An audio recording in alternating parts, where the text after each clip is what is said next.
Okay, so tapos na nga itong ating apat na D10 para sa ating Sandy speaker inspired. Ayan.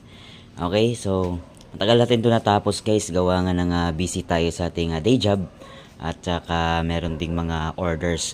So ito yung itsura niya guys. So wala pa itong screen guys ha. So lalagyan pa natin ito ng screen. Tapos may logo yung Martin Audio. Ayan, so ayan, napakasimple lang guys. May handle dito sa taas.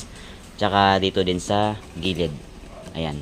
Tapos yung terminal speaker or sa speakon natin. Ganyan lang. Simple lang guys. So wala siyang masyadong ano guys, frills. Ayan. So yung meron din siyang plunger sa ilalim guys ha. So yung design natin sa screen is paganyan tapos angat. Parang ganito guys oh, ganitong screen. Pakita ko. Ayan. So, parang ganyan na screen, guys. May ano siya dito. Ano. Ganyan. Right? So, yung sound check nito, guys, is separate video na lang, guys, ha.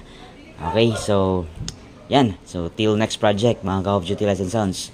Alright.